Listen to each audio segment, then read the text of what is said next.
بسم اللہ الرحمن الرحیم۔ یہ قصہ ہے کربلا کا، کربلا کے ان شہزادوں کا جنہوں نے اپنی جان کے نذرانے دیے اور اسلام کو زندہ رکھا، جسے سندھ اور دنیا عظیم کے بہترین شاعر شاہ عبداللطیف بھٹائی نے اپنے سر کے اداروں میں بیان کیا ہے۔ آج تک اس سیریز کی جتنی بھی ویڈیوز بنی ہیں ان میں سے سب سے مشکل یہ ہے، مشکل ناٹ بیکاز آف کانٹینٹ اور ریسرچ، مشکل اس لیے کیونکہ اس کو بیان کرنا بڑا مشکل تھا۔ رہے پکھی آیو کربلا ماں کہی۔ اب برہ وہ وقت ہے جب رات ختم ہو کے صبح میں پھوٹتی ہے۔ اس وقت ایک پرندہ، ایک کبوتر کربلا سے روزہ رسول پہنچا۔ روزے پاس رسول جے تیں ہلی ہاک رہیں۔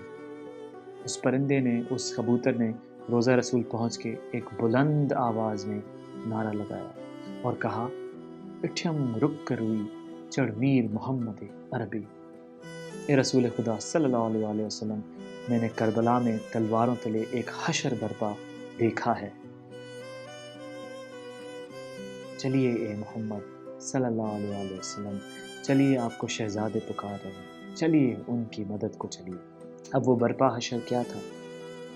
بیٹائی ایک دوسری ورس میں اس برپا حشر کو بیان کرتے ہیں اور حضرت امام حسین کے بارے میں کہتے ہیں، داڑھی رت رتیاس دندت داڑوں گل جی۔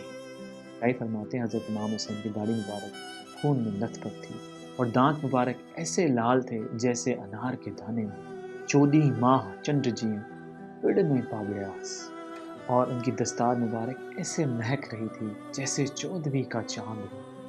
اور امام جب لڑتے لڑتے شہید ہو جاتے ہیں تو بھٹائی اپنی ایک اور ورس میں کچھ اس طرح بیان کرتے ہیں، ککرا جے کربلا جا مادر تھے میرے آس۔ اب ککرا ڈسٹ، مٹی، کربلا کی مٹی۔ بھٹائی کہتے ہیں، میں دیکھ رہا ہوں بی بی فاطمہ الزہرا خاتون الجنت the luminous the bright، کہ وہ امام کے جسم مبارک سے مٹی اتار رہی۔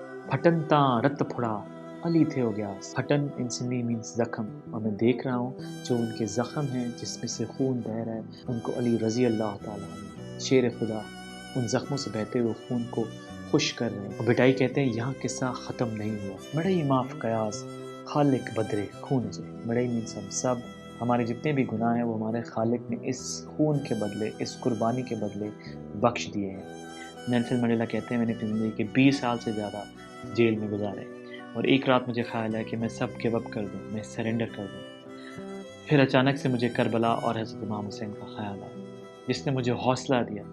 And then I decided not to surrender, but to stand for the right of freedom and liberation۔ Quaid Azam کہتے ہیں، جاننا چاہتے ہو محبت کیا ہے، قربانی کیا ہے اور ڈیووشن کیا ہے، تو کربلا اور امام حسین سے بہتر کوئی ایگزامپل نہیں ہے۔ اور گاندھی نے کہا، I learned from Hussein how to achieve victory while being oppressed۔ اس طرح ہمارے ارد گرد بھی تو ایک کربلا برپا ہے، ظلم کی کربلا، ناانصافی کی کربلا، جبر کی کربلا۔ اور ہمارے اندر بھی تو ایک یزید ہے جو صرف اپنے انٹرسٹ دیکھتا ہے، بس پاور کے نشے میں مگن رہتا ہے، بس میرا کام ہو جائے، مجھے فائدہ ہو جائے، مجھے کچھ مل جائے۔